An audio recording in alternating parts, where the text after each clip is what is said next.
Okay,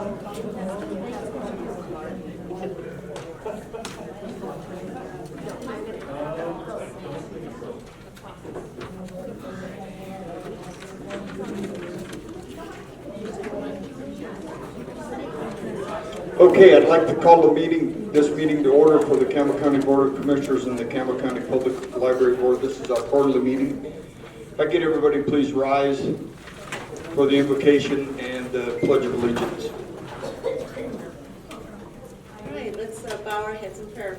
Lord, we thank you for this beautiful day. We thank you for each one here. We thank you for our board members, for their commitment and their sacrifice to serve this wonderful community, and for the commissioners. And Lord, I pray today that we remember that we can represent you in everything we do and say, and we can do the business for the betterment of our community and for the children and for all who enjoy wonderful blessings of living in Campbell County. We ask these things in Jesus' name. Amen.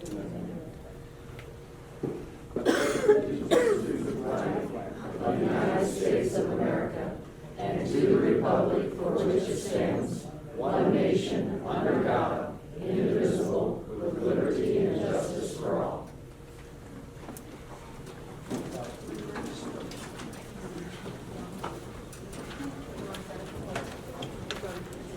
Okay, so Mr. Anderson, our first item is the budget preparation for the 22-23 budget. Okay. While we're at it, just for the record, we'll call the regular meeting of the Campbell County Public Library Board to order as well. And I'd like a motion to move, we have your agenda under new business, and I'd like a motion to move that to the front of our agenda, and we'll just proceed. I'll turn it back to you. So moved. Second. I've heard a motion and a second. All in favor say aye. Aye. And all opposed?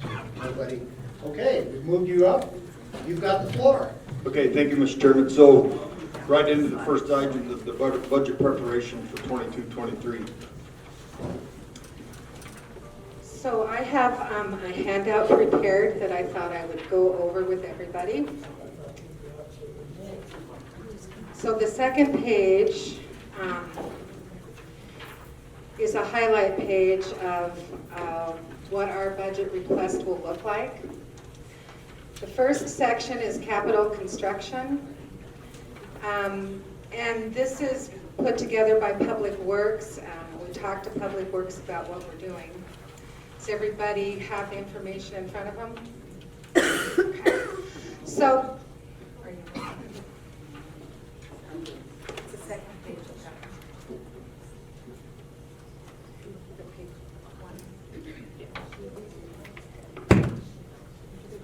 You can go ahead, I'll share.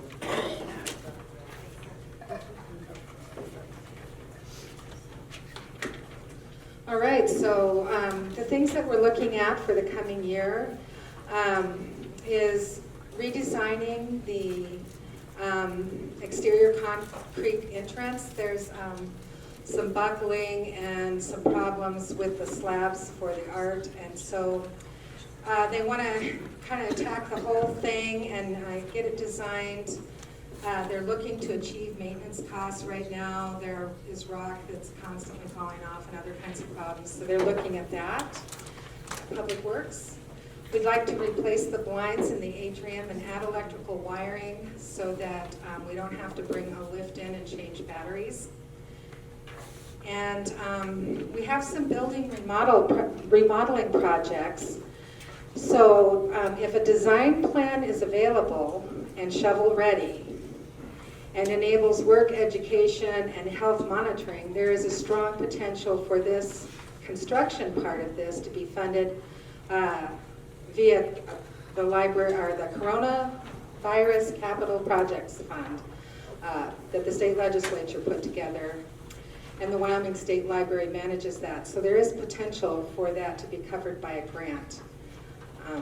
So we're looking at an audio-visual upgrade for the meeting rooms. We'd like to make these meeting rooms more user-friendly, slicker, kind of like at the courthouse, but not with the Teams modules in it.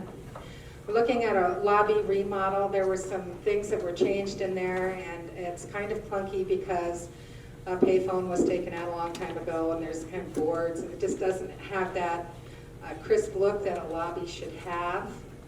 We'd like to add some study rooms because they're in high demand, and that could easily be used for work, education, and health monitoring. And then we just need a little more storage. The stroller area by the children's department is not used very much for strollers, and so we think maybe we could borrow some of that for some storage. So those are the projects that we're looking at. Do you have any questions on that? I just one question. How many study rooms do you have now? We currently have 3. One of them is also used as our sound lab, so we use it as flexible space. When it's not used as a sound lab, we use it as a study room. Any other questions? Okay, next up is our capital outlay technology request that's run through the ITS department. Last year, we deferred most of our replacements, and so this year we're asking to replace 22 desktops that are 5 years old, 2 laptops that are 5 years old, and then we do have 2 other desktops that need replaced, but we'd like to replace those with laptops because we have some remote work, especially for our Right Branch librarian. And then we have a 9-year-old color laser printer that's just simply keeps malfunctioning. We can't seem to get it fixed. Any questions on that? Capital outlay, we don't have any requests this year. We continue to try to be frugal as we can, knowing what our budget situation is. Our 1% optional sales tax is the same request, so there's no change. It's $41,750 for youth books, AV items, and program support. Regarding, go ahead. I just had a really quick question on that, Terry, because I was looking through when you, and you're gonna have to, I know there's a word when you go through all your library collections and you know, you pull out Mourn and weeding. All right, it's like gardening, but it's weeding. Okay. So anyway, so when you go through those, I mean, is that driven by the that you have to make room for new books? Yes, we are out of space in this library to grow our collection. So we run reports and we can see what use is. And it is good to have fresh collections with new items in it. So if something hasn't circulated for 5 years, maybe it was a bestseller 10 years ago, we have 3 copies, we're gonna cut it down to 1, things like that. So we go through the entire collection and make room for the new books. Those, and that 1%, that's just your youth books, is that right? That's correct. So do you know how many you usually on an average throw out each year? Well, actually, there is an MOU for the Library Foundation to take possessions of our discarded books. Some books do go to the landfill recycling because it may have old medical information or something like that that really doesn't have any use for anybody. And then the others are actually sold in the annual use book sale. Okay, so do you know how many we discard every year? About? Do you have yeah, maybe you have a report on that. I don't know. I don't have it at my fingertips. It changes every year. So, for example, this last year we cut our collection budget back by 15%, and so our weeding may not be as strong this year, and so it changes from year to year. But I'll get you that information. I'll take a look at what we discarded. We can run a report and find that out. And because I found out that the books get thrown out up at the landfill, and I picked out some really awesome, some of these, I'm almost certain that I checked this book out when, like 10 years ago when my kids were little. But do you, like some of these really great, like this is a James Herriot book, do you reorder and replace them then? Yes. Is that kind of Yes, what if the book is you do? worn and there are problems, we may send it to the landfill. A lot of them go to the used book sale, but if they're pretty Yeah. beat up, they go to the landfill. fill. We do reorder classics, so. Okay, yeah, because I was like, it broke my heart. I'm like, I hope this book comes back. I don't think it's in the collection yet, but would it be on your this year's purchase? It could very well be. I'd have to check for you. I know our children's librarians really have their sentimental favorites that are very hard to discard too. So, yeah, that we can certainly empathize with that. But yes, if you show it to me after, I will check and see what the status of reordering is. Okay, yeah, I just hope we're not just throwing some really good stuff out because we have a budget to buy new, or that we, I mean, these are, to me, we have such a good collection. I'm sure it's hard to weed some out, but I just was hoping we really keep some of those really great books and. We do have a core collection, so we do try to maintain the classics, and we really do, so. Okay, and I'll just get with you after on that. So that was my question, because I did know that there was quite a few that were up at the recycle center, and so I just picked up a few that I thought were awesome, and I was like, I hope we aren't forcing out some of these great books just because we have a great budget it's a really good budget for new books. Right, Yeah. we do. We are lucky in Campbell County with that. But we did cut our budgets back last year, 15%, so it's not, and book prices do go up, so it will be purchasing less, but maybe not reading as much, so it'll be okay. And then one other question, ebooks. Sorry, I don't have time always to come, but I'd like to use the Overdrive. Is the board looking at the demand, because it seems to me that that's really hard to check out ebooks. I mean, they're checked out a lot. Does that make sense? That's kind of where everybody's going to. Are we trying to look at demand and shift some to some of the ebook as well, which seems like those are almost timeless, right? Or I don't know what the cost is for an ebook versus a print book. So we do, that's a great question. We do develop in our Libby and Overdrive. We do have more of a popular collection there because it's based on demand. So we look through a holds list and we try to buy things that have a lot of holds on them. We had, the state library had some ARPA money this year, so we were able to really tackle those holds lists. The thing that's hard about electronic books and audiobooks is that they're costly compared to print. So there's a lot of legislation, there's a lot of states trying to pass some laws to get publishers to offer a little bit better pricing for libraries on these books, because it can be cost prohibitive.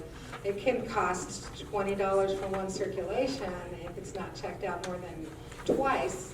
Whereas if we bought the same book as a hardback, it might be $10. So then we might spend $40 for an ebook that may not be in as high as demand. So we're really, in the library world, we're really struggling with things like that. We have shifted money. You're going to see in this budget request a little bit later on that we have asked for a little bit more money for our audiobook collection, tried to maintain the rest of our 15% cuts. So we are actively doing that, and also some of the 1-cent funds purchased that, so that's good. But it is a challenge to keep up with the holds list, and this is a statewide shared collection is also part of it. And every individual library in the state buys content. When we buy content, preference goes to Campbell County card holders. If there's a holds list, our Campbell County patrons get first chance at the book that we purchased. So that's kind of how it works at the statewide lending model. I have one other question. Here's the laugh. But what does it mean when it says storage, see librarian for assistance on one of the books, like to check out? Storage? Yeah, it says storage, see librarian for assistance. Sometimes we have multiple copies or a series that takes up a lot of space. So we have a back issues room in the basement, and if you see it in the catalog and want it, we can send somebody down to grab it for you and get it upstairs. Terry, I just had a question real quick regarding the books that Colleen has. Are those, before they're taken to the recycling center, are they maybe trying to be put in book sale to try to sell first? If they're in good enough condition, if they're falling apart, the binding's bad, if they're dated, things like that, they're generally sent to the landfill recycling instead. So maybe, and this maybe have to put on our agenda later, but maybe could we see about maybe offering those books to the public to just pick up for free? I mean, instead of just taking them to the recycling center to be thrown away, maybe if they're ones that they're just out of date or whatever, maybe if we have a space we could set up and just say free to the public. So maybe that's something we can discuss. Okay, sure. And I should say, so I was up there, but the recycling gal, and she said they're set aside because it actually costs the county money we can't bail those up. So if there was another way to sort of do that, I know it does cost them money for those. That's why I was kind of wondering how Oh, many. that's interesting. We didn't know that, or we wouldn't have sent them there. We thought that was a good moneymaker for the recycling center. Yeah, It's not? No, they try so. They said no, and then other people bring more books, but they said they can't actually bail those in the baler.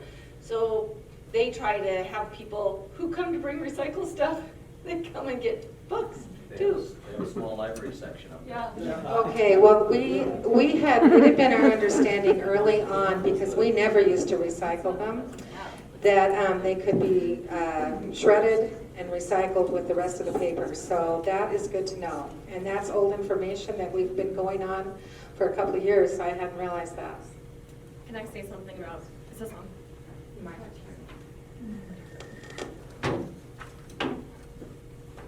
Thank you. I don't know how many people here use Reddit or TikTok, but there's a lot of viral videos that talk about library looting.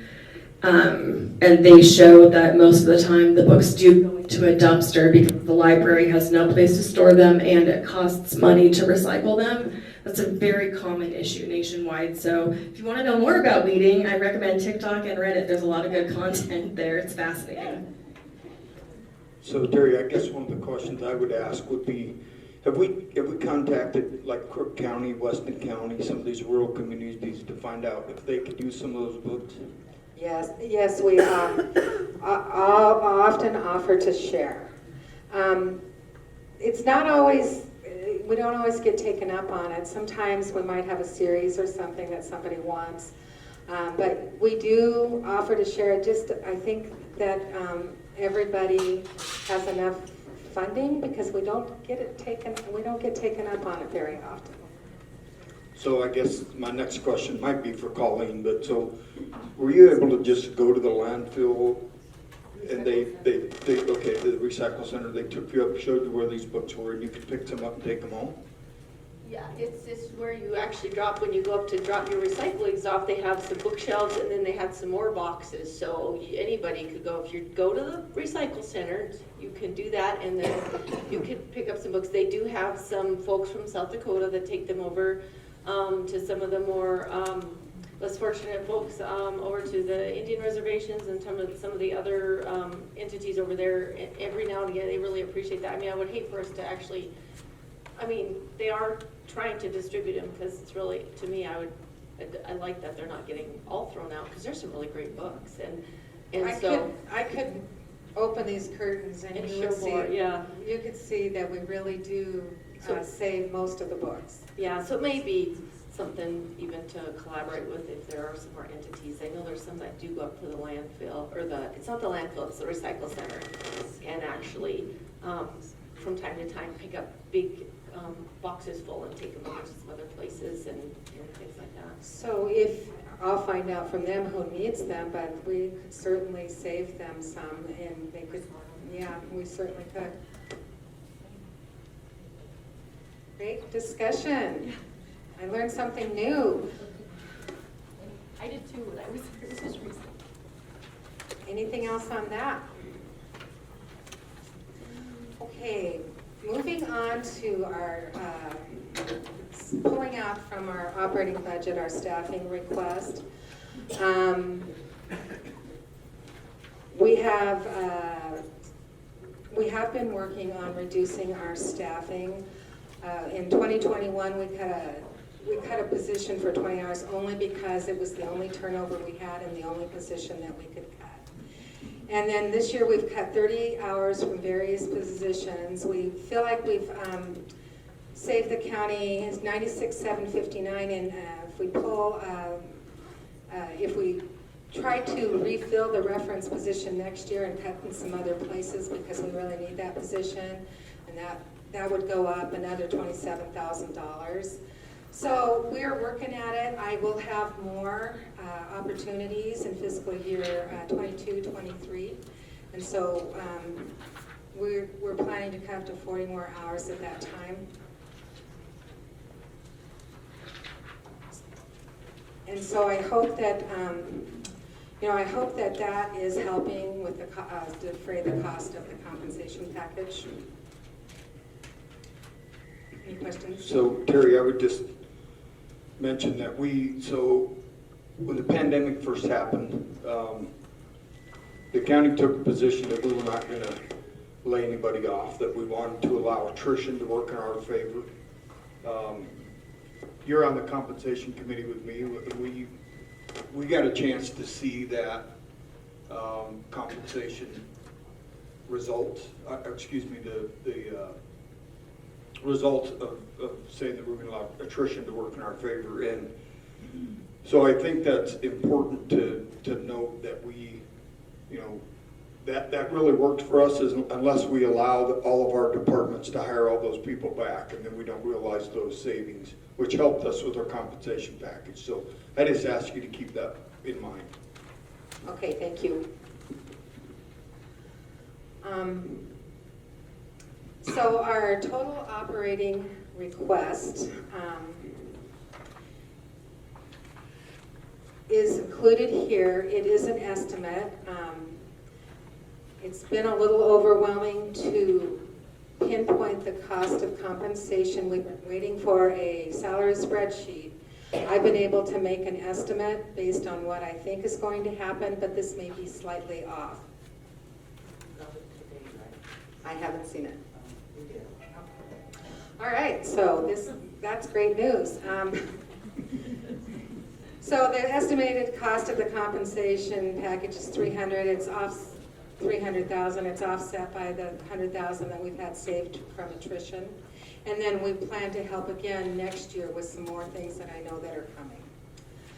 Our total operating budget request is below the 2019-2020 level, but having 7% raises and handling compression, it is challenging to keep it at this year's level.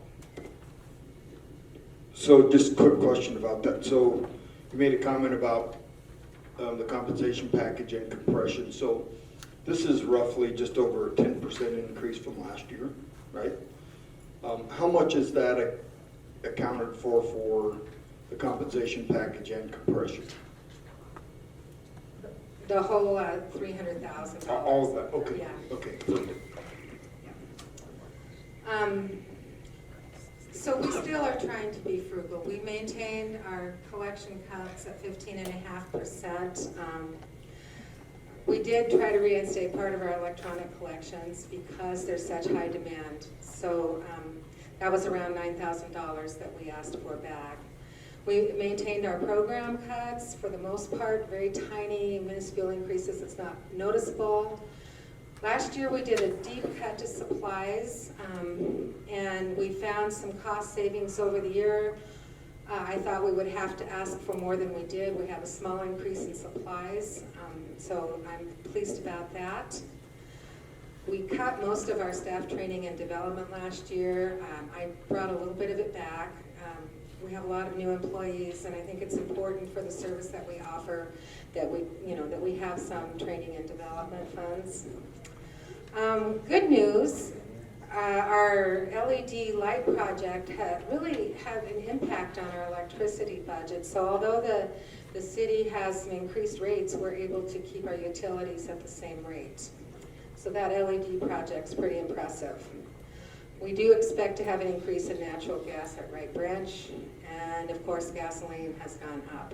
So those are the areas that we're looking at being higher for us. If And we're going to continue to monitor, what do we need to do this year? Do we need to continue on the path that we're on? So our budget strategy is to continue to reduce our FTE as attrition allows, and then to evaluate our hours and services. If we need higher cuts than that, then we'll look at what we need to do about library hours and services to meet those, those budget cuts if needed. So we're still watching everything. Here's an operating budget history that's included here. And the fiscal year 22-23 again includes that estimated amount. I think it's pretty close. So you can see that we've had some bigger years out there. This is not, not a big year in comparison to many other years. So I think it's a pretty good budget request. Mr. Chairman, Terry, are you guys also able to utilize rec mill money for some of your programming, or have you in the past? I was thinking maybe we have. Yeah, that's included in here. The rec grant has, we do ask for money every year. I don't know what we'll get, but we do some programming with it. We get some large print books, and we do book discussions. We also bring authors in as a community partnership with the school district. These authors go into the schools and come into the library and do writing workshops, and they're popular, well-known authors that we otherwise couldn't afford. And so the rec grant really helps with that. Okay, so that is included in this. That is included here. Okay, thank you.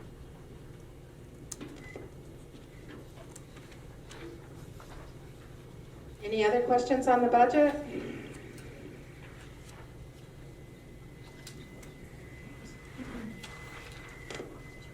No, I think, I don't see any other questions on the budget. We can move on to the TP project. Mr. Chairman. Tommy, if you want to come up here, and you may need to turn on the microphone. Chairman Shellstead, Chairman Anderson, Director Leslie, I have today's comments I'd like to provide you. May I come up? You want to get them? You have a handout? Yep, for the three of you. You'll find your name highlighted, then Mr. Anderson. Gary. Hi, everybody. Grab the white sheet as we get started. Am I on?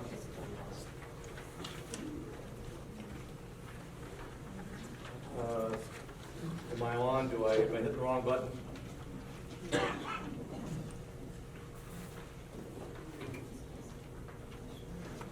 Hi.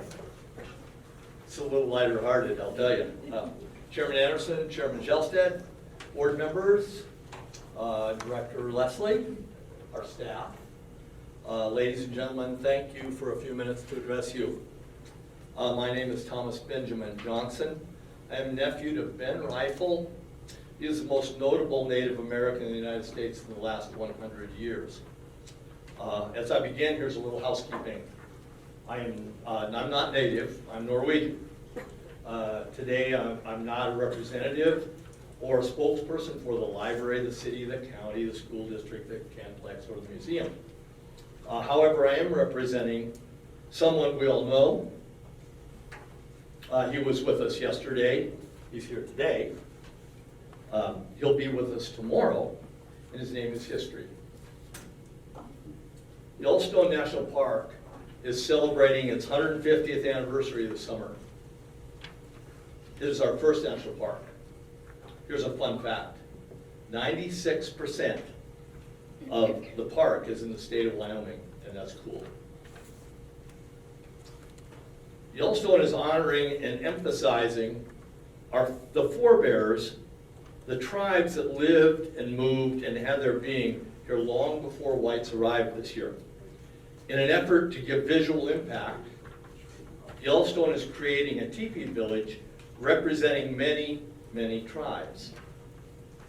I will be participating in that, and in that context, the opportunity to share some of that history and honor can be achieved here at Campbell County Public Library by setting up a 16-foot crow teepee on the boulevard here in front of our library. That would be in the month of June. If we move ahead with this community-based endeavor, we hope many stakeholders will participate. Thank you for hearing this proposal. Your questions and input are not only welcome, but create a chance for a memorable and learning event for all. So if anybody's got a question, comment, I'm glad to hear it. So, thank you, Mr. Johnson. So my question would be is, what level of participation are you looking for? Well, first, to get the ABCs done, as I've said to several of the wonderful library staff, that we have a 24-letter alphabet, and I'm only aware of handling the letters A and B. We've got C, D, we have a lot of participation that has room to grow. I think it was Terry commenting about this, that there's a lot of things that aren't in place.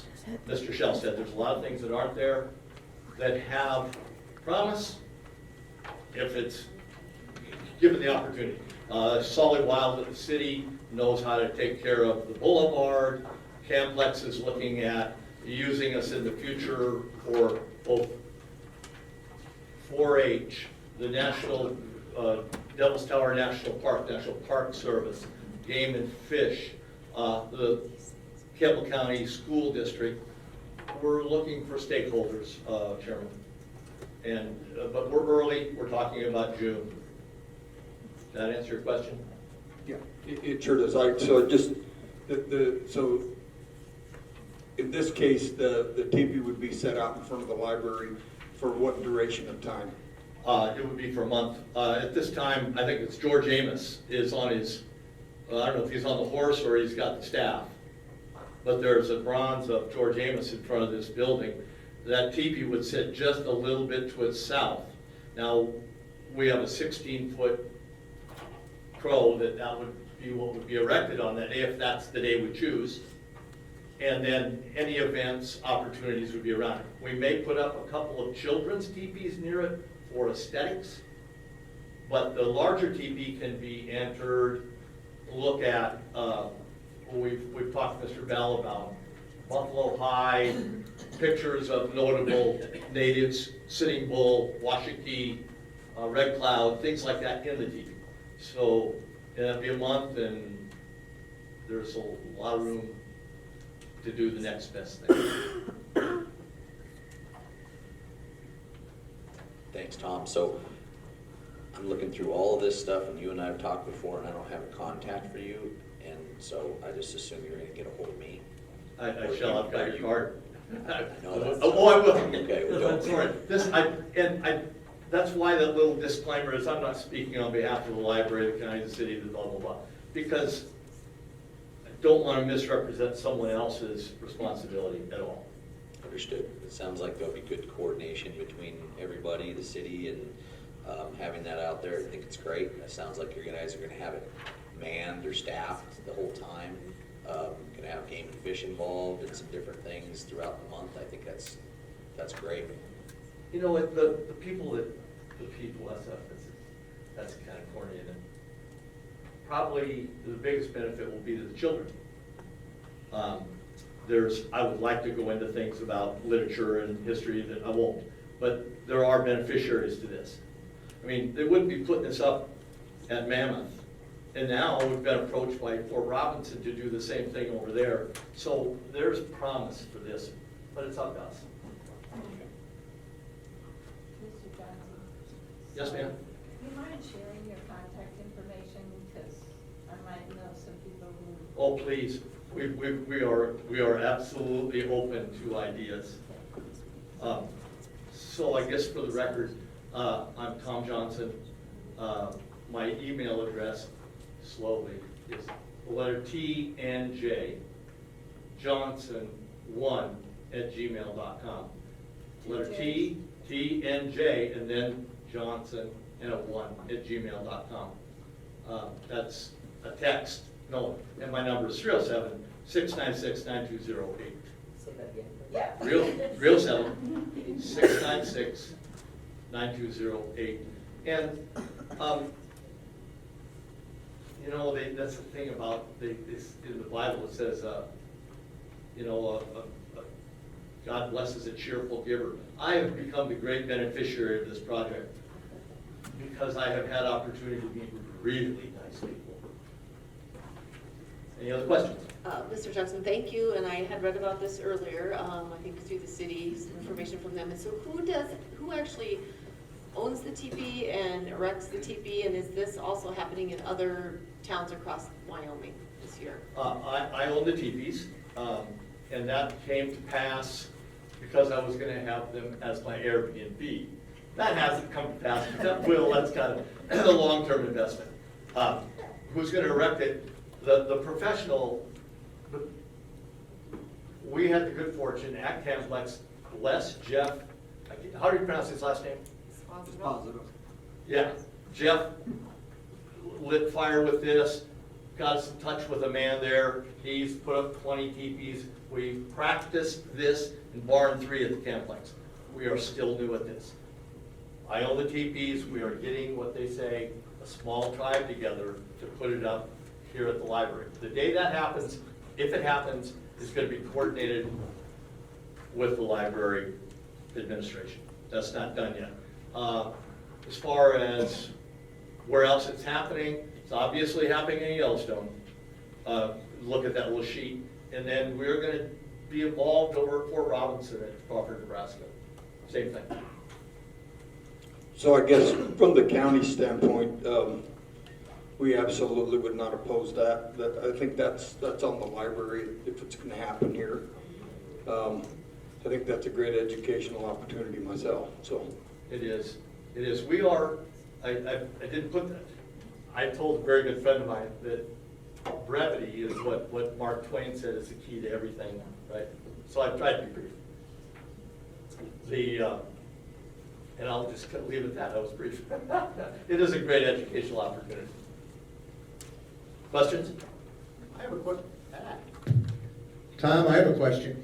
I assume that if Solly Wild has represented that the city's giving you permission, it must be on city property. The boulevard belongs to the city. Okay, that was my question. And their chief concern was killing the grass. I have talked to Solly. We are going to try to work out a few things that we can do to partner on this, help coordinate a few things, tie it into summer reading. So we'll see what we can come up with. Well, I'm done here. Any questions? I have one more question. I'm sure Solly and you guys work this out, but do they shut the sprinklers off in that area? Good question. No. No, we're good, but they're gonna sprinkle low enough on the teepee. Okay, and we're gonna leave some things, it's our intention. And that word "our" and "we" gets used a lot. I don't know who those people are.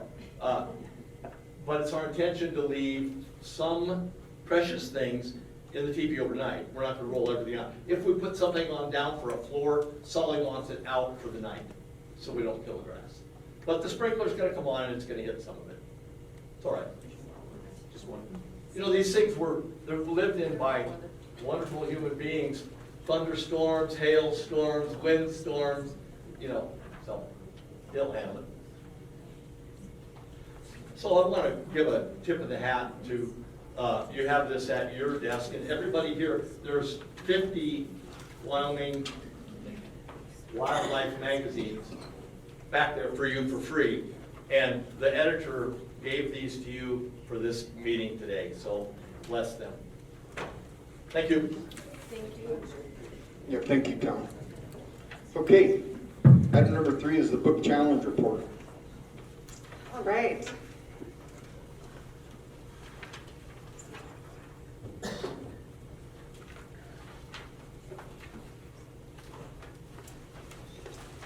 All right, so as of today, we have received 57 requests for reconsideration forms on 29 unique titles from 17 unique people. All the reconsideration requests have been addressed. 2 books were moved from young adult graphic novels to adult graphic novels, and the library board has heard 10 appeals. and determine that the books will be retained in their current locations. Although there are no more new appeals on the books, there potentially could be, but we don't have anything at this time. Wanted to update everybody on the parenting collection because we did promise to do a survey.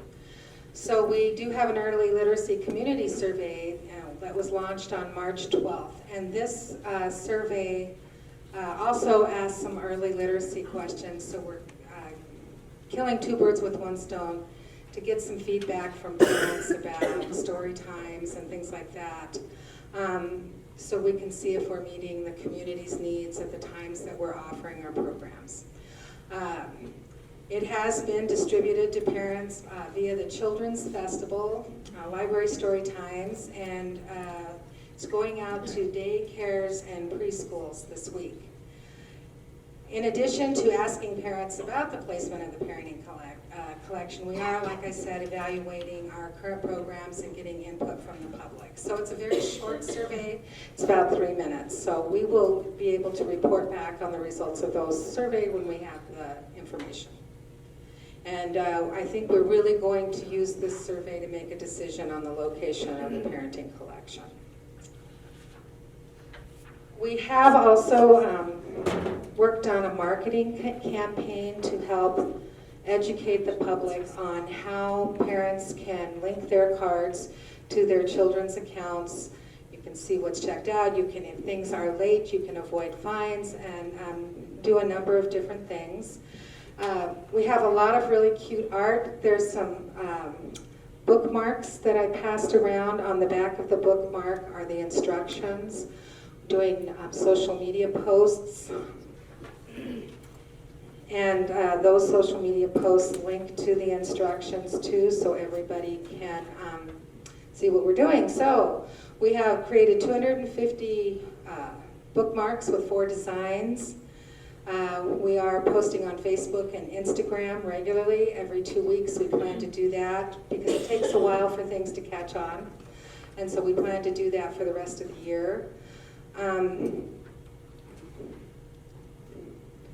We have library posters. We are looking at paid advertising as well. We really just want to help everybody understand how this works and how easy it is to do it.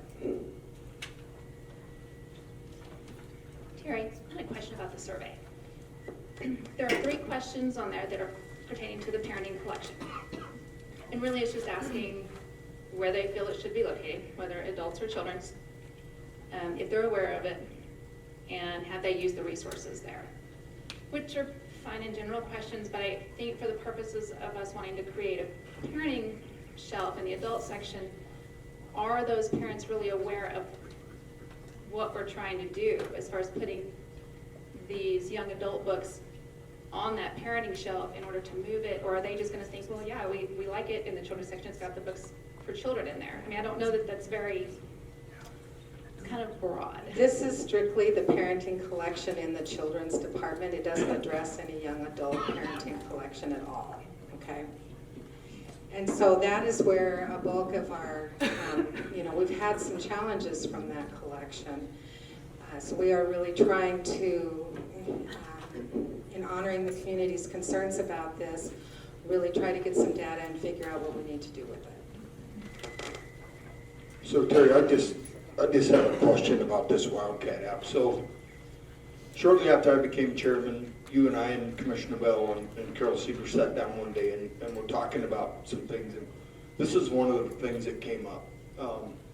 And I specifically asked you if my child came to the library on a school field trip and they got their hands on a book that I didn't think was appropriate.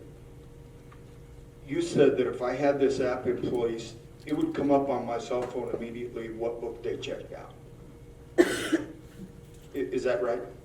Well, I don't know about immediately, but you should be able to, I don't know how long it takes, but yes, you should be able to see whatever's checked out on that card. So whether it pops up or not, I do have the ability to check whenever and see what my child was checked out. So yeah, yes, I'm sorry, you're absolutely right. So in the app, and I've tested this out myself, on my husband's card. But anyway, I was able to see what he had checked out on there. It just kind of switched right over and took a look at it and instantly see what he had as I was testing it. Have you tried testing it by chance? I have not. I know I committed to you that I would do that. I haven't. I was actually just informed today, I think, that this was in place. So I missed, and I believe this started, you guys did kind of a campaign on this on the, I think the post on the Campbell County Library page was the 24th of February, something like that. Our About a first, month yep, ago. you're right, February 24th was our first post. We've had it on March 10th and March 30th as well. Yeah, I'm sorry for that. I meant to send out that information to you guys sooner. No, you don't need to apologize. I think my point is, so is this new or is this something that's been around for a while? This is new that we're doing an education campaign. This feature has been available for a long time. Okay, so I guess, and in full transparency, a comment I made to you that day in that meeting was, why haven't we put this out to everybody? I think this is an important thing. It is a control measure for parents. I made the comment to you that one of the comments that was made to me was, people say, this is really in the hands of the parents, right? And I made the comment to you that if my child comes here on a school function, a field trip or whatever, it could not be in my hands. You said this is one of the ways that can be controlled, and I think this is important information to get out. It might not be perfect, but it's something. So I hope that you guys will continue to advertise this and let people know. I think the Jonathan, I see Jonathan back there, maybe he can put something in the paper about this, that it's, although it might not be perfect, it might not go where everybody wants it to be, but it is a control measure for parents. So, all right, I'm done talking about that. Thank you, Mr. Chairman. And Terry, have you seen a pretty good uptick in parents linking cards with their kids through this? I'm not sure if I can get to those statistics, but I'll find out for you. Okay. And I know I had expressed to the board, I would like to see it an automatic and then give an opt-out to parents. That way, it makes it simple, like automatically your child gets a card, your parents are linked. Plus, it would maybe make more people have library cards. But anyway, I'm glad these efforts, I would really like to go that step where it's more of an opt-out than an opt-in. This is a statewide system, so that would be us trying to do that statewide, and that would be a lot of libraries weighing in on that, so that may not be possible. Anything else on that? Well, thank you. We're excited to have this out. We also wanted to make sure that we stress that if technology isn't your thing and you don't want to deal with an app, you can always go to the circulation desk and get a printout as well. Okay, any other discussion on this? Any other things that the commission would like to bring before the library? Sorry, just one more. I appreciate, Terry, I did ask you on the book challenge, because we didn't have a last quarterly for an update, and then the printout of kind of check out before challenges on some of those books, and then check out after. And I had shared it with the chairman, and I can share it with the rest of the board, but there's several of those. When I looked through that, and I know that had been said earlier, that had really not been checked out. And I think 13 of those books actually had never been checked out that were challenged. So I kind of thought through this, and now, of course, when we weed and we have certain standards, when we take books out, now that they were challenged, they've got like, oh, they're getting checked out now. And in my opinion, I would just say for the board to think through that, because in order to challenge a book, you do have to check it out and whatnot. And if we know those books really aren't getting checked out, are we first of all meeting the needs of our readers? Because we spend a lot of money on materials to get these kids reading and get the information in front of them. And if they're not being checked out, I don't feel like it's even a good use of our money, and we're not actually getting these kids to read. We're not getting materials that they're interested in. So I would just ask the board to take a look at that. Maybe Terry, you shared it with them. I think Mandy has it. I thought that was really helpful, and I want to say that the library has a really good system to check on their books, and that's amazing and super helpful. But I do think a lot of this isn't really a high interest. I'm sure you all know what gets the most traffic, and graphic novels are probably big for the youth, or who knows what. It's hard to say, hunting, I don't know, for the boys, or who knows. But I just looked at so many of those had never been checked out, and then I kind of had to ask myself, are we just off track on what we're actually purchasing?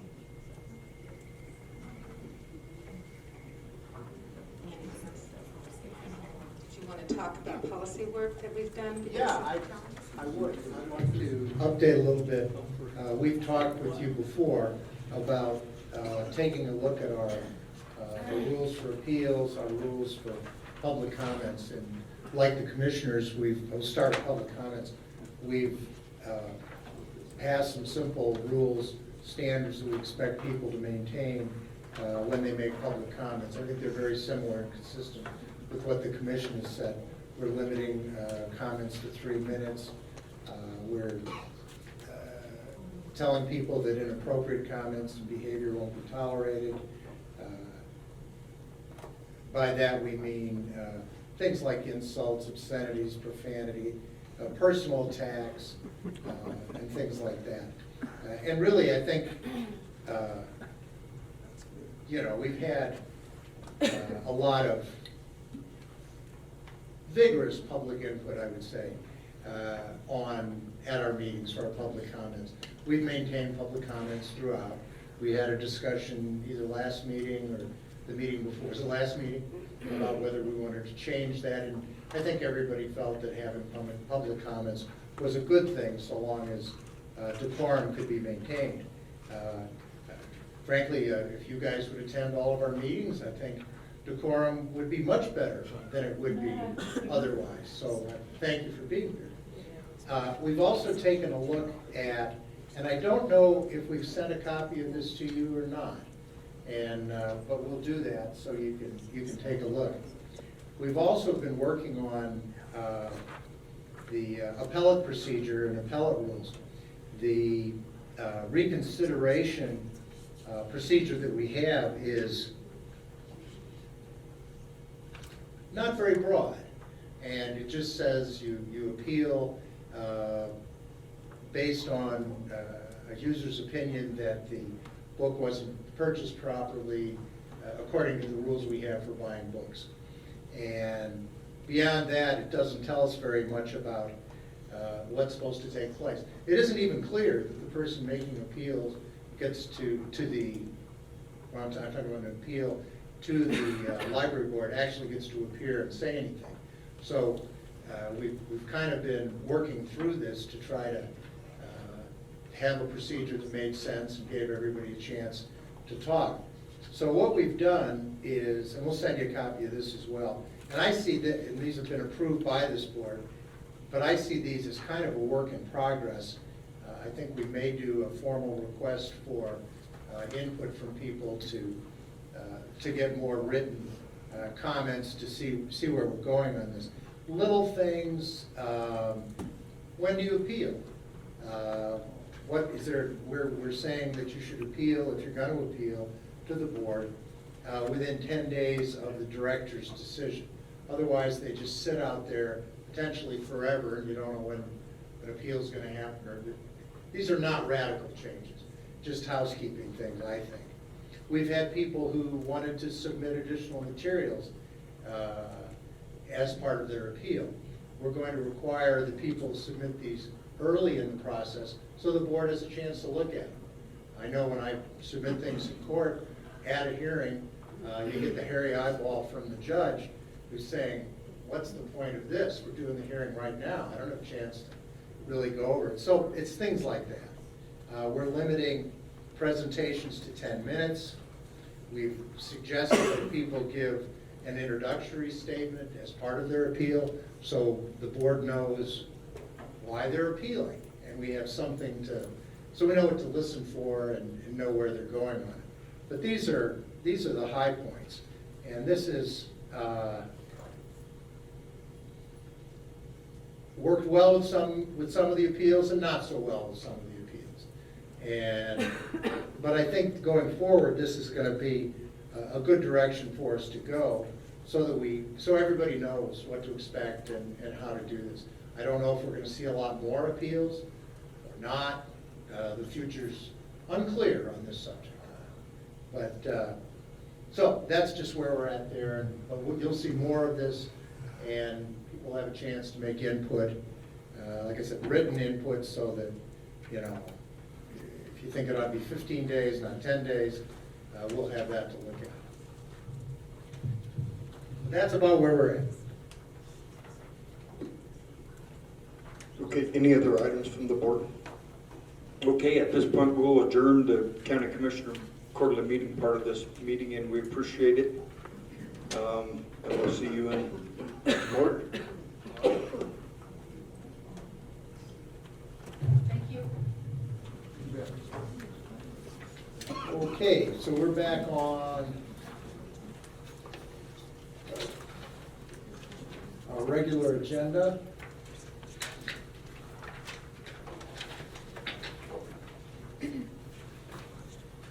We have, Stuart, did you want to say something about, are you going to sneak out on us? Is that what it is? I am, but it's not, it's a song. We're not speaking, Mr. Chairman. You're walking right, well, we understand that, and we thank you very much for coming. Enjoy it.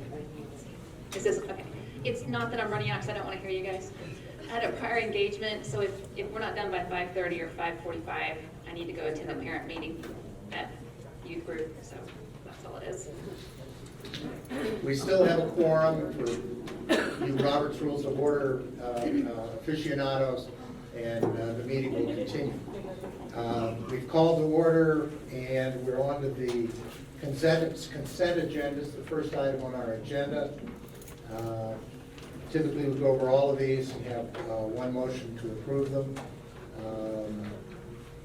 So Leslie, tell us what's on the consent agenda. All right, well, we have our February 28th minutes, and we have financial reports for February. There's a summary report that talks about our progress in spending our budget and the various areas that we're spending our budget on. We have voucher registers, and so we have one for a background check that there's a resolution out there for those to be pre-approved, so you're ratifying that. And then we have our March vouchers that need approved, and there are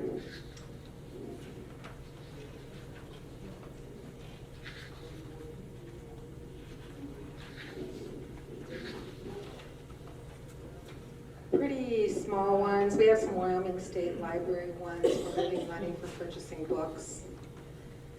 Our budget report, our variance report, is on target where we should be as of February 28th, 2022. Our percentage of dollars left is in good shape. Staff have been doing an amazing job keeping up with it all. Okay. Can I have a motion to approve? I have one last. One more sorry. thing. I do need to do a line item transfer as part Okay. of that. So since the Tyler project has been extended through June, instead of going live on April 4th, I am going to have more overtime because we will be doing parallel entry of financial things in two systems. And then natural gas and our natural gas prices went unexpectedly high, so we need a transfer for that. Well, let's get a motion. Can I get a motion to approve the consent agenda? Is there a second? Is there any discussion, any questions about any of the things that our director has explained to us? Okay, hearing none, sensing you're ready to vote. All in favor of approving the consent agenda, say aye. Aye. Opposed, nay. Okay, that's approved. That brings us to unfinished business, the COVID-19 report. Okay. On March 14th, Governor Gordon issued an executive order rescinding the COVID-19 public health emergency. Things are looking good for Campbell County. As of March 21st, there were 9 active confirmed cases. comparing to fiscal year 21-22 to last year, our library use is up 22% in patron visits and 9% in circulation. If you look at our pre-COVID numbers, we're down 23% in patron visits, and that's why there's a difference between patrons entering the library and circulation. Some of that circulation is happening online. I reviewed the reconsideration report with the board. This is here for you as well. And I did review the status of the parent survey on the parenting collection. So what you have in front of you is, in this packet, is our budget request. It's the presentation to the commissioners were summaries. This is itemized for you, and if you have any questions, I'm happy to answer them. This matches up to the summary that I gave to you and the county commissioners. I will tell you, because I hadn't had the worksheet from the county clerk, that my estimate is very, very good, but it may not be precise. So if you approve this, it may not quite be precise. So our option is to give a little leeway for a slight adjustment in your motion, or to have a special meeting when I can have precise numbers. Okay.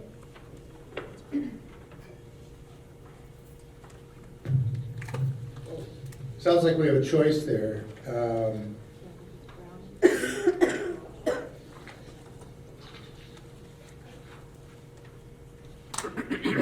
When does the budget formally have to be submitted to the commissioners?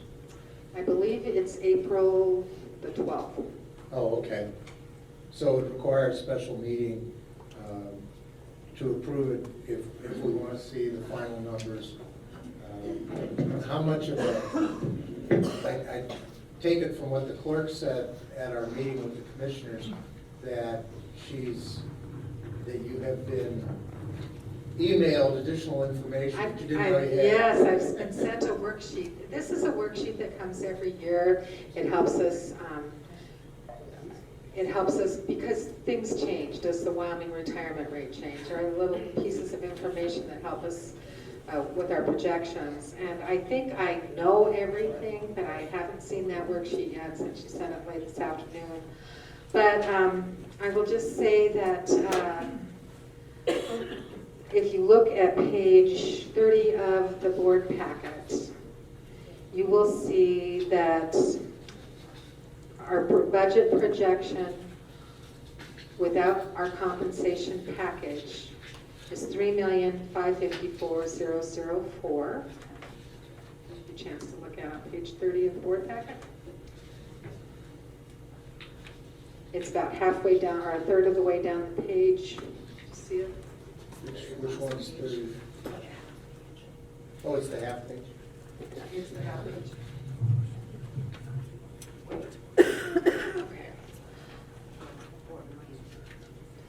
So then the compensation package is estimated at $302,720. I think that's very close, but I know there are possibilities it's not precise. That would put us at 3.856 as our estimated budget. So one way to handle this is to approve it with a leeway of like 0.25% in case there's something unexpected, or a second thing we could do is have a special meeting. It's entirely up to the board. Okay.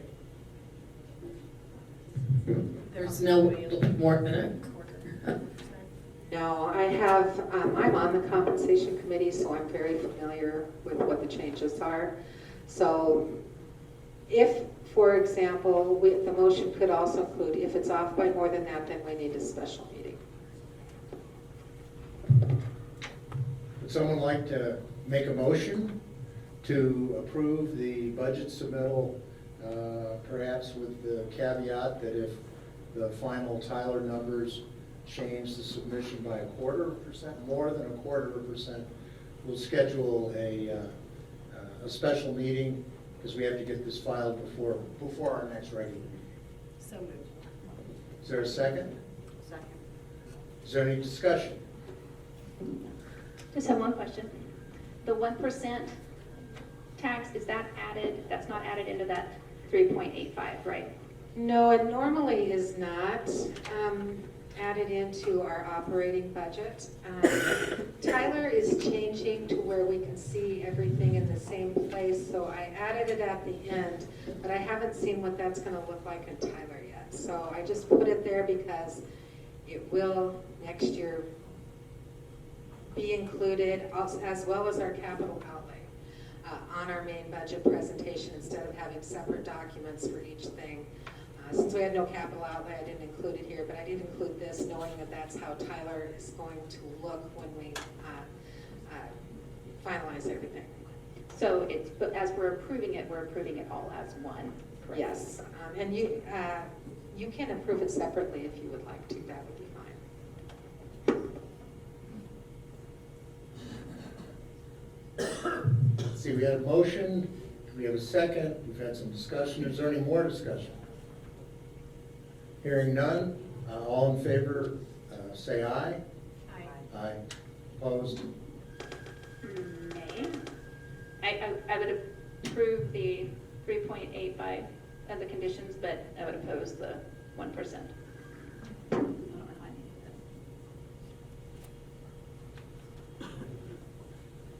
Why are you not approving 1%? I don't have to justify that. Well, we have to discuss what our Then did I misunderstand? I have to approve or disapprove as a whole then?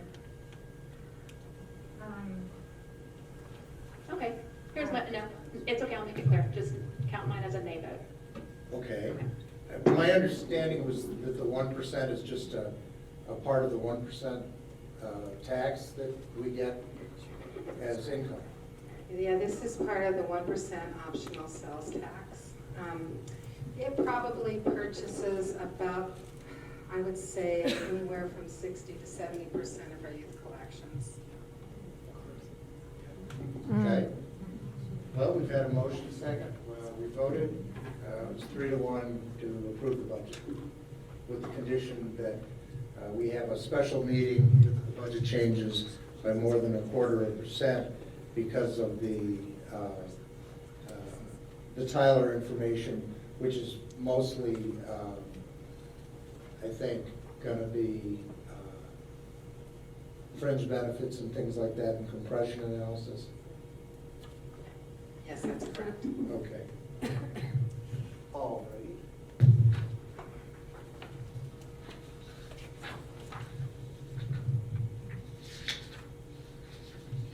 So that takes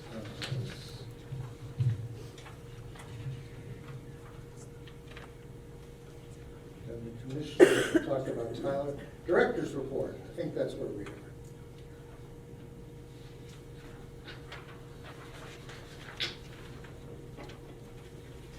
Okay, I'll hit the highlights for you. We had our staff in service March 18th, and we had training on communications with crucial conversations, coping for our staff, and customer service training. And it was really nice. It was a really nice in-service this year. The Library Foundation supports our in-service and helps pay for it. Our graphic novel character contest is complete. Had a nice write-up in the paper. This promotes youth artists and literacy. We had a women's history and women's suffrage program line up with some national events going on. National Library Week is coming. Connect with your library. So we'll have special events, we'll have puppet shows at our early literacy programs, story times.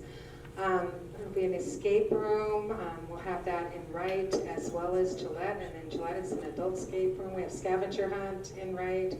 Cookie Wars is a annual fundraiser that used to be Cupcake Wars. Have an artist reception for Bob Barlow. the foundation recently purchased a piece from him. It's hanging in the atrium.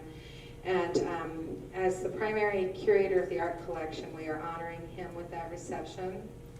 We're having a community connections fair, so we can bring nonprofits in so that people who are looking for services can have somebody to talk to about that. And the refreshments are also sponsored by the Library Foundation. We have Friends of the Library also offering to hand out some free books if they get here in time. Amazon's a little slow, but lots of fun things going on. We are continuing with a Spanish committee, and we have Hispanic community meetings here. We've added some new Spanish books to the collections. We're really excited about some of the things that we're trying to help businesses with our new video lab and green screen and our other recording equipment, our databases. We have a lot of resources for entrepreneurs and business people, and we're having some classes that tie into those things and tie into starting a business or maintaining a business or strategies for marketing and other things. Well, we've got the usual marketing things going on. Our fob installation project is still pending. Next month, a while, and I think some of it is just still recovering from COVID. We do have bids in on the roof replacement, and Matt has offered to come back and update the library board at our next meeting on what's going on with the roof. So we'll hear more about that soon. And we're also looking at replacing the drinking fountain near the teen area with a water bottle fountain, because a lot of teens do have water bottles. And the Friends of the Libraries are willing to help with the extra expense for water bottle filler. So lots of great help out there from our foundation and friends.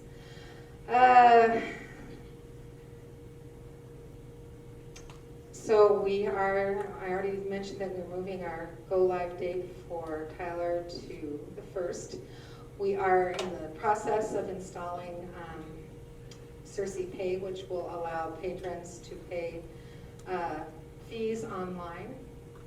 And we're also looking at implementing a new interactive public meeting room calendar. So we're tying that project up and getting ready to purchase and install that.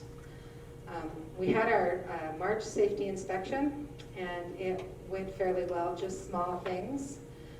And we continue with our monthly safety training exercises.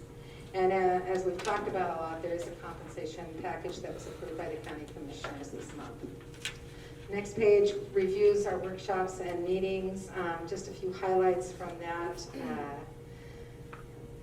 is that we have some tech classes here. I talked about that a little bit to support businesses, online business resources.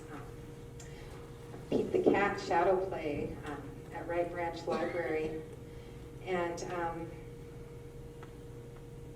several great book discussions. We also bringing in some legal resources for families here, and we'll have a presentation on that. We like to bring in there's some more opportunities for low-income people to get some legal resources at the library that may be coming up. And our new program with Canopy, where you can watch documentary and have a discussion for April, is Ken Burns' documentary with Mark Twain. Our statistics show what's going on in overdrive, and it is going up significantly. You can see from 2020 to 2021, it went from 42,000 to 58,000, and we're still seeing high numbers. Is this statistic typical of what you see around the state or in other libraries? Yes, and one thing that's changed is combining all of Wyoming's collections under the Wyoming Virtual Library. So selection for every patron in the state has gone up, and there are a lot more checkouts from that as well. Campbell County's checkouts have really gone up significantly with that. There's some, Canopy is also increasing. You can see that we've gone up from 1323 to 1606. And that is everything. I would mention that the Friends have a new scholarship program, so they've agreed to pay for some final records and some cookies for National Library Week. So, next meeting, April 25th. Okay.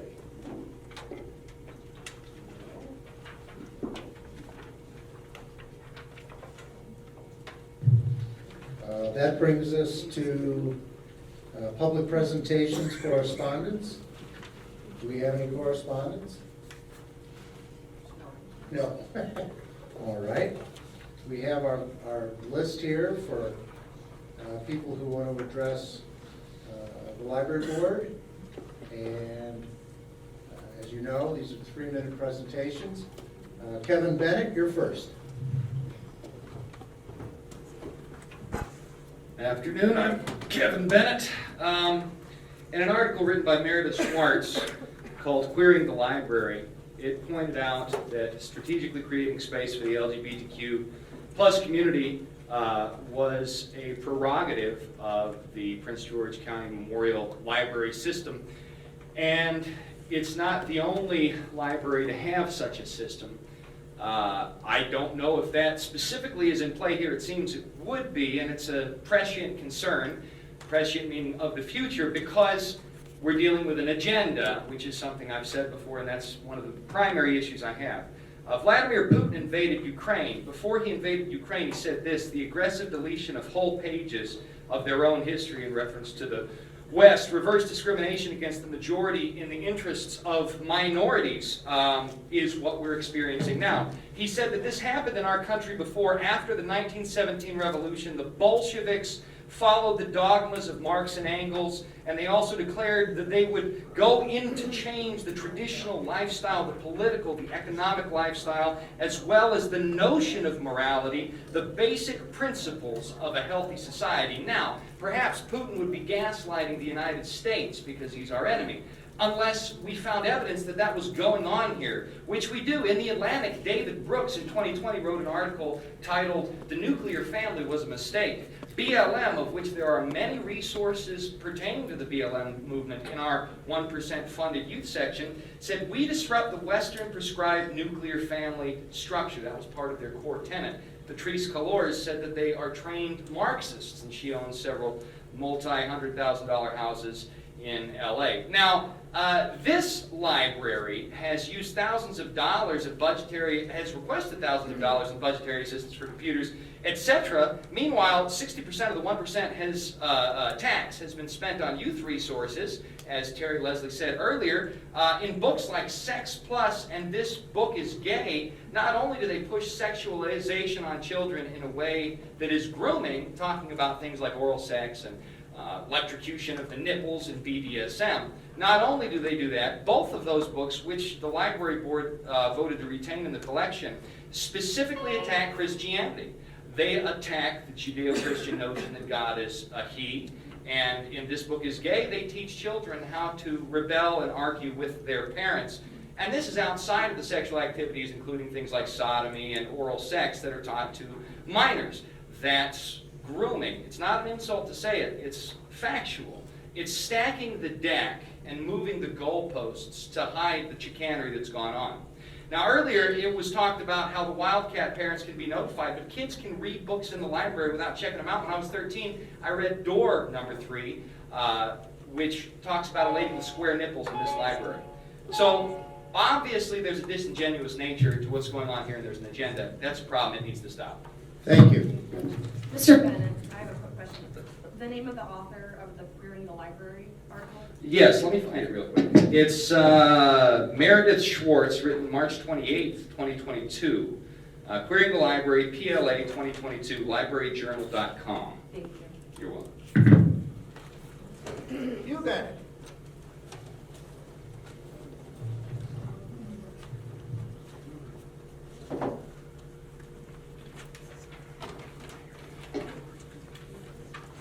I don't think I'll need 3 minutes.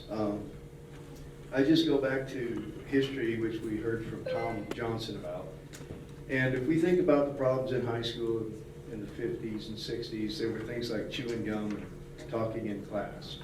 And now we have suicides and mass shootings. I think we are seeing our society degrade, or shall I say, move in a direction that's not healthy. And I think as the older generation, all of us here are way past getting our driver's license. We have a responsibility to future generations to provide what's good and what's for a future that has hope. So, in regards to the survey Terry Leslie did, it's pro forma and it sounds good, but I think the question that needs to be asked is, do you have a problem as a parent with us presenting behavior that throughout most of history has been regarded as deviant to children, with you not in the room? I think that's the question that needs to be asked about the parenting section. If most of the books in there that have been brought under scrutiny from recent events are in the parenting section, many of them are, as I understand it. So if we really want to get to the core of it and find out what the community and what the adults and parents and grandparents think would be appropriate, we should ask the question, is it okay for us to have these sorts of books with some of the illustrations that are designed for kids that are entirely inappropriate in the children's section, instead of, is the parenting group okay with you, without telling them what the content of the parenting group is? Thank you. Thank you. Susan Bennett.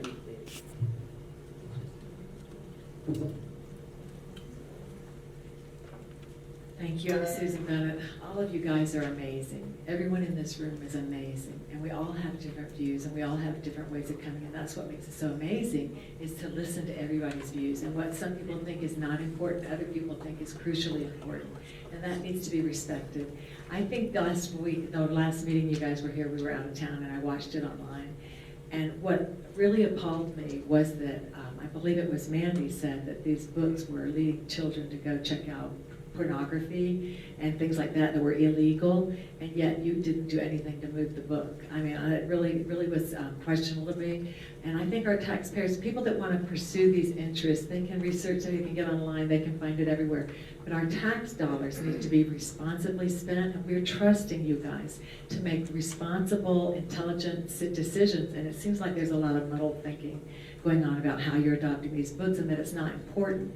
And this is affecting our culture. Every decision you guys make, everything that all of us do, is either helping our community and our society be better or deteriorating it.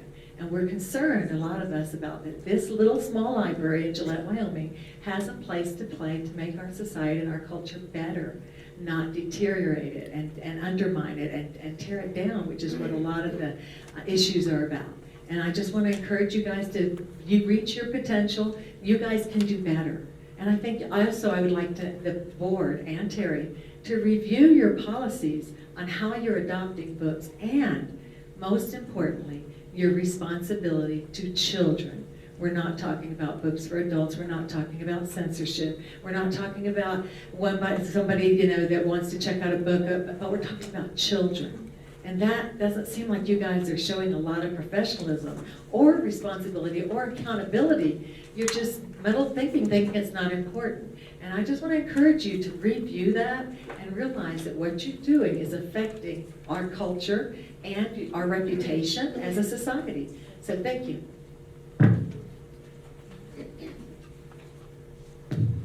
Thank you, Mrs. Bennett. Dean Baumhoff.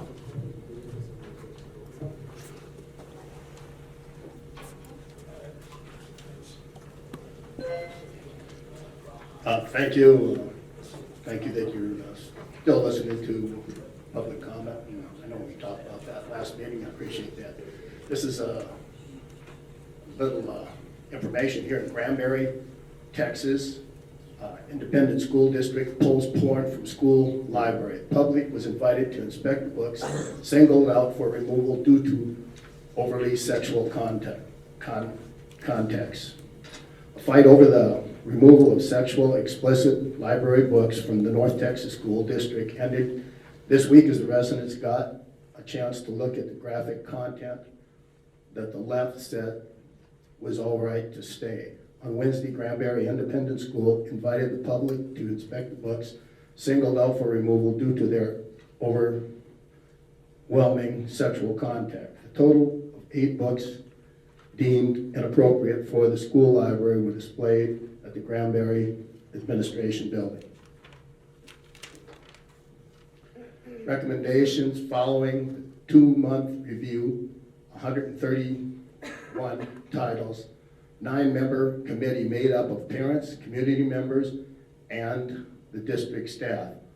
Local and national media, as well as left-wing activists, began attacking Granbury Independent School District book process as censorship and banning of books after the video of the superintendent, Jeremy Glenn, defended the removal of the sexual explicit books went viral in January. Abbott said the students should not have access to vulgar and pornographic material in school, and the district totally agreed with him. Putting age-appropriate limits on what is available to kids in schools shouldn't be controversial. The district reviewed was a common-sense response to the community concern. Granbury Independent School District actions are in line with many Texas school districts are doing now, following Governor Abbott's directive to state agencies to keep pornographic and other inappropriate content out of the school library. Granbury reviewed the focus on the written, on a visual, Granbury reviewed focus on written or visual material that displays explicit sexual acts averted in sexual contact. I guess I can just finish up here, is we should have a group made up of parents, committees, community members, and the library staff doing exactly what the Granbury School District did. Instead, your new policy has made it more restrictive and difficult to move or remove a book. The county, just be a sec, the county offers a class for board members that I think that you all should attend. The chairman has allowed people to interrupt, heckle, and even held up his fingers counting off minutes, laughing at the speaker and not taking him seriously. Thank you. I also have handouts here for you. Mr. Von Hoff, is that from the email that we all received from Mass Resistance today? I really don't know what you received from Mass Resistance today. I didn't get this from Mass Resistance, but I think all the board members did receive that today in their email. But thank you. Well, if you want to, sure.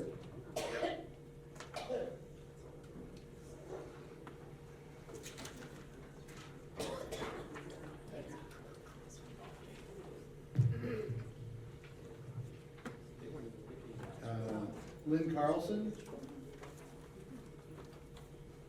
Hey, can you add me to the list if I'm on, or not? Is that not okay? Well, we've got a pretty full list. Okay. Is it already on? I think so. Hello? Hello? Can you hear me? Yeah. Okay. Good afternoon to all of you, and I do realize your position has got to be difficult, hearing many people's opinions. And I'm a grandmother of 3 children in this area who have been through sexual abuse. So I know exactly what grooming is. I know that this is pornographic material. I have had the time to review it. And this is disgusting. If they were ever to read that, the trauma they've already been through in their poor little life would just send them maybe to the suicidal point. I really don't know. For someone to normalize touching your body parts and how it feels good when they've been in years of therapy. And I understand you removed 2 books. Well, hallelujah for that. but this is perverse. It is deviant. It's disgusting. You have this book is gay, doing it, let's talk about sex. Sex is a funny word. How do you make a baby? Dating and sex, a guide for the 21st century teen boy. We need to get into porn.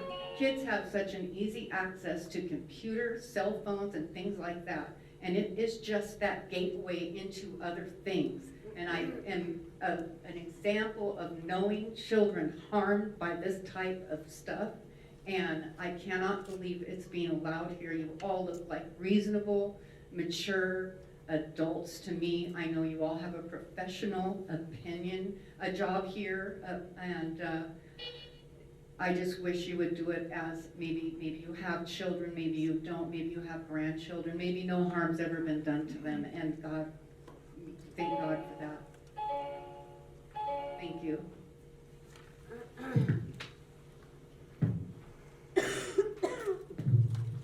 Julie Johnson.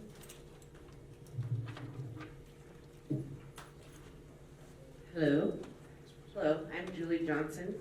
I might start shaking. Please have grace with me. This is my first time up here.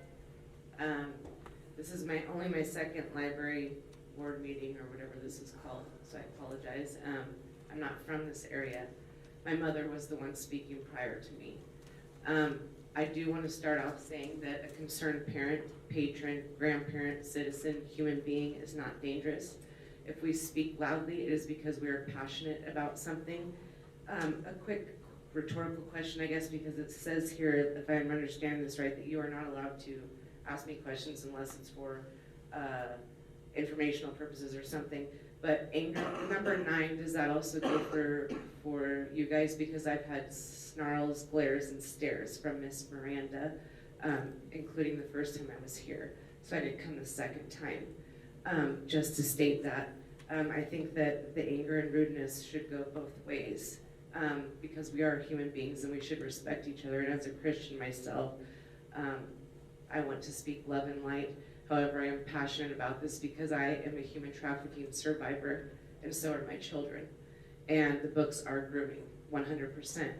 Now, I am not only experienced because of my life experience that I went through, but I'm also experienced because I just went to school for this as well. I'm receiving trainings from Uprising. Uprising was actually here January 31st. I wish I would have seen any of you here to learn about child exploitation and what that involves. It might have opened some minds and ears and taken some scales off a little bit to let you know about the books that are here, that are despicable, that are disgusting, and that can harm our children. It was for parents, caregivers, anyone that works with children, teachers. I guess the doctor's not here anymore, but she's a pediatrician or whatever. But anyways, it's for anybody who has any involvement with children. It would have been good, and I can always invite her back as long as the library allows it. If not, I have another venue if you guys would be interested for when she returns. Then I will learn how to speak, and I can also speak if requested. But anyways, I appreciate that you guys continue to allow public comment. It might seem like we get frustrated because it seems to that it falls on deaf ears, and sometimes that can be frustrating. However, when there's a lack of education or awareness, sometimes that's not ignorancy, it just means someone hasn't been trained. I didn't realize what I went through until about 1.5 years to 2 years later for the human trafficking. So that didn't make me ignorant or stupid, it made me unaware and uneducated in that specific realm. Now that I am, I don't tolerate that, and I also don't tolerate disrespect because I went through it for way too long and was under someone's thumb. But I am passionate about things. This is the only thing that I'm super passionate about. If we want to call it political, I don't think it is. It's child pornography and it needs to stop. Thank you. I'm a concerned parent.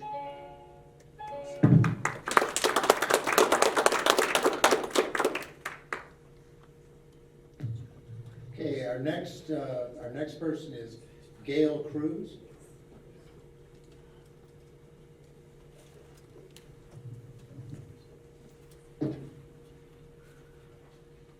Hi, my name is Gail Cruz. I'm a mother, a grandmother, taught school for 35 years. I have a really vested interest in children, as I'm sure you do. And I am deeply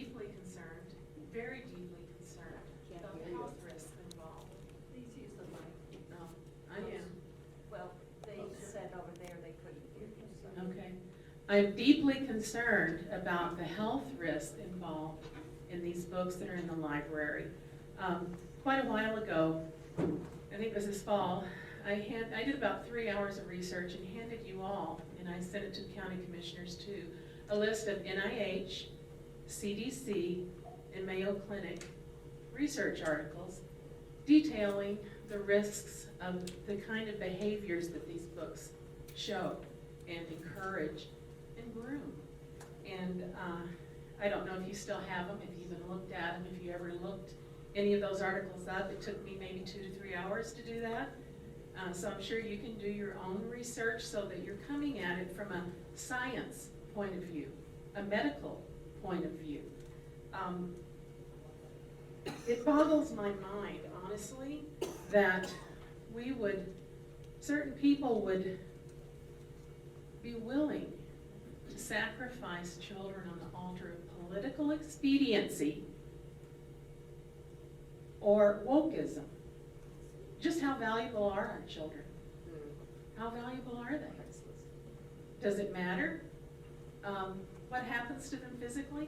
Someday, I'm wondering if some of you that have served on this board and have turned a blind eye to the real concerns, the medical concerns, the science concerns, that you might be approached by some young person, maybe in their 20s now, and his lawyer, and he'll invite you to share the medical cost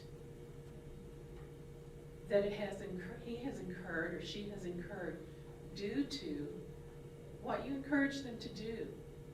And you know, it's something to think about. It may not be tomorrow, it may not be while you're on this board. Sometimes it takes years. But the list that I gave you of all the medical concerns, they're horrifying. They change a person's life. Some are incurable. And apparently, that needs to be thought about. It doesn't matter. Feelings don't matter. The science matters. The medical history matters. That's what matters. So, thank you.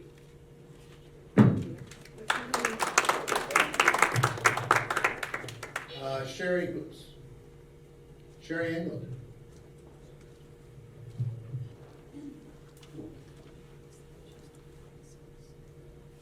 Hi. First of all, I want to thank you, the library board. It's really difficult. I'm on several boards myself, and I do understand how difficult it is trying to make right decisions, correct decisions, when you have so many opinions. And our community has a variety of opinions, which makes it very interesting, and I like that about our community. What I do want to say is I also am a mother and a grandmother, and I have in my family several individuals who don't fit maybe somebody else's lifestyle or different lifestyles that they want to live. But they also have a right to seek information from the library that is correct and true. And I thank you for allowing those individuals to access that. Oftentimes, youth, teenagers don't have resources to go out and purchase things like that. Yes, they may have a cell phone, and yes, I would bet that they have come across a lot more inappropriate things on the internet than ever in a library. I also want to say that I am not going to share my history or my background, but I have never once been groomed by a book. I really appreciate books.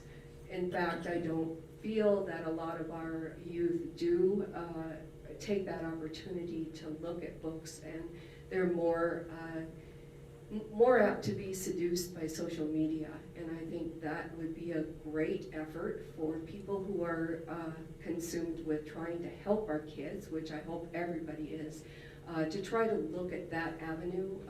That is really something where we need to look. But anyway, I really appreciate you guys. Think the world of you. Please keep those books accessible to our teenagers who are searching out acceptance. and tolerance.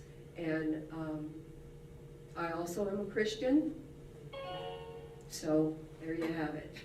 I have a lot of attributes, the same as everybody in this room. I don't feel I'm that much different. Please come to talk to me if you want to. I'm willing to talk about this. Thank you.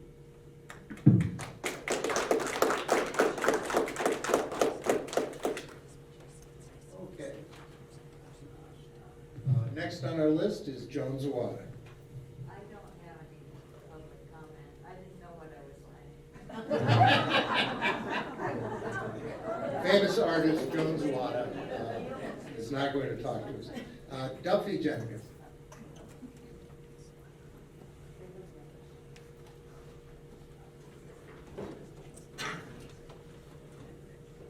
Thank you for this opportunity to speak to you. Quick history, I moved here in 1978. I've been a resident ever since. I've raised 2 sons through the Campbell County school system, through the Campbell County library system. Both of my sons were heavy practitioners of the library, and until they were what I considered of age, when they got to junior high, I figured they were big enough to make decisions for themselves. But up until that point, they came to the library every week. I came to the library every week with them. We talked, we had discussions, so on and so forth. I can't speak to the morality of anybody else. I can only speak my morality. And I don't know again, but it was hard enough for me raising 2 sons by myself. I sure don't want to take on the task of raising everybody else's sons and grandsons and daughters and granddaughters in Campbell County. It was enough taking care of myself. The good book tells us, real simple, raise your children up in the way they should go, and when they get old, they will not depart from those ways. Doesn't tell us what's going to happen in the middle. Our job is to bring them up, turn them loose, and see what happens. Life is an experiment. You know, as far as the diversity and divisiveness we got going on around here, I've seen it come and go a few times since 1978, and we've always managed to get through it. I don't know just exactly what's happening this time, but I'd like to think we get through it. One other thing that comes to mind is, I don't know where we're at today, but when I first moved here, and I jumped up and said, well, you know, back where I was at, this is what we did. Somebody was quick to tell me, if it's so great where you came from, why don't you go on back there? It's that simple, folks. But like I said, that's what it's all about. We work through divisiveness, we work through diversity, and whether you like it or not, I don't think that Campbell County and Gillette and the library system and the school system are doing all that bad now. We aren't perfect, but we're still a work in progress, and that's what it's all about, folks. A work in progress. I don't know how many of you are old enough to remember this, but as Rodney King said, I'd like to offer up to the people in Campbell County a simple plain cry. Can't we all just get along and get rid of this divisiveness? I don't want to be part of the morality police, because like I said, it's hard enough raising my own family, and I don't want to try and raise everybody else's. Thank you.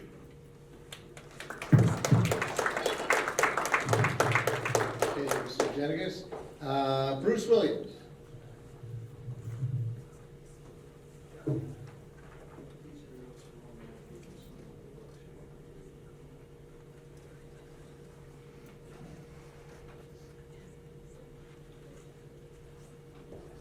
Hello. I'd like to thank everybody up there on the board for spending your time, all this time, keeping our library in good shape, supplying information to people. No matter what you supply, somebody's not going to like it for some reason or another. Okay? And it takes a lot of guts to sit out there and take crap from people all the time. So I would just like to say you've been doing a good job, and please keep it up. I do have one question. Can you put in a section on human sexuality through the ages. I've been here through 2 meetings now, and I've heard people say things that historically are just totally misinformed about humanity. Okay? And as far as it goes, sexuality. I just got back from Egypt a while ago. And I'm sure there are some in this room whose heads would just explode if they saw the statues and carvings that the Egyptians had out in the open for everybody to see. And probably the best one was the god men. Because I'll bet you if we had as many statues of the god men here in Campbell County as they had in a lot of the towns and cities in Egypt, you don't blow it up. He has a really good backstory, but it's a little bit long. I don't have time to tell it. All I can tell you is there's a lot of people in this room that do not understand in the least how mankind has been raised, not raised, but how mankind has come up as far as sexuality goes. So it might not hurt to have that so people can understand what humanity is about. So again, thank you for your effort all this time, and please keep it up.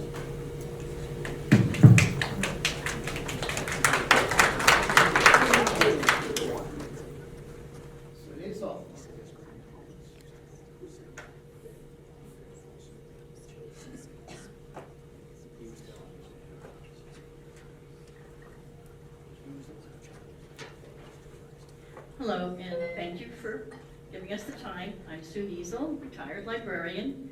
I have over 40 years of experience in public libraries, and 33 of them were here. And I just always want to say thank you, but I want to remind everybody that libraries, there's a big difference between neutral information and pornography. Illustrations are not used for information, are not pornography. And even if you don't want youth to know about the sexual world they live in, that's the library's role, is a place for them to come and get information in a neutral manner, not condemning them and not encouraging it.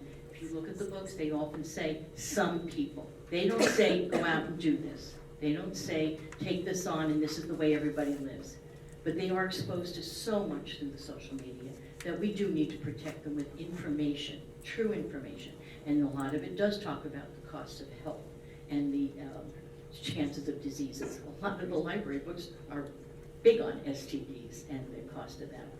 And I believe that reading a book doesn't make anyone choose that path. It helps everyone make a more informed decision. And one of the things that seems to be missing so much more, I'm as old as I am and beginning to feel empathy for other people in different lifestyles.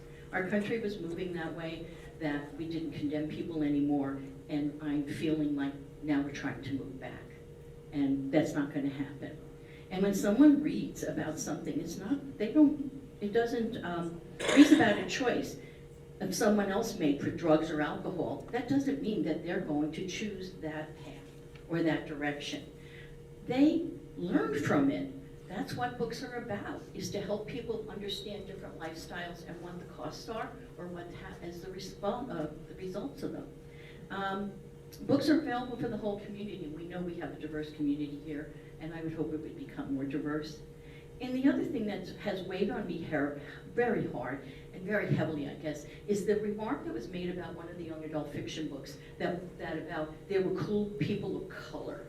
And we do have people of color, or as most people now say, blacks, in our community. And they need to be cool in our teens' books too, so that they're not just always portrayed as negative people. And that seems to be what happens here. And that really hurt my heart for the kids in our community, that they were subject to those statements in our community. People are tan, there's not a lot of tan people in our community. That really hurt my heart. And does not sound very godlike or accepting to me, and I consider myself a Christian also. So thanks, Terry, and the library staff, and you as a board for doing the job that you've been asked to do and understanding what we need to have in our community. Thank you.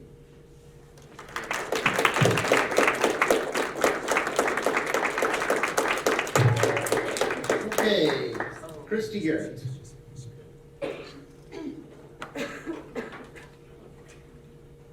Well, once again, I'd like to thank the library board and Director Leslie for the outstanding job you guys are doing. And I think it's important that you maintain access to information for our entire community, including the LGBTQ plus community. A lot of misinformation has been bandied about by some of the people here about being gay or trans leads to suicide. I would like to counter this with the fact that it's not that people might be gay or trans that leads to suicide. It is the lack of acceptance and acknowledgement that a gay or trans identity exists that leads to suicide. Not to mention the hate and misinformation spread by organizations such as Mass Resistance. One does not become a member of the LGBT plus community simply by reading a book, but one can find validation of what a person is feeling, that it is okay to love someone of the same sex, or that one is trapped in the wrong body. I urge everyone to check out this book.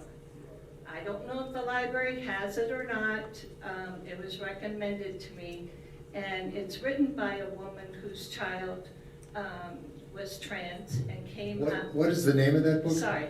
This Is How It Always Is by Lori Frankel. And it's written by a woman who had a trans child, but in the story, oh boy, in the story, their fourth son came close to suicide as a preschooler when he was making his drawings of the family with the three brothers, mom and dad, and he was getting smaller and smaller and smaller. And a counselor pointed out that he was disappearing, and he wanted to be a girl. He needed to be a girl. He was a girl. And only when he was accepted as a girl were they able to be happy and a healthy child. Thank you, Campbell County Library and the board for maintaining books that can help parents and children negotiate these issues and allow them to live in an accepting community. Thank you.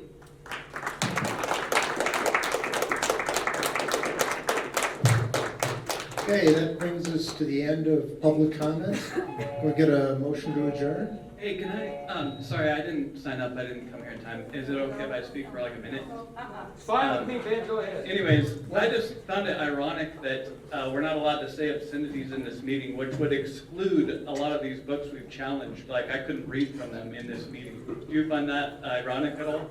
No, I know you can't answer.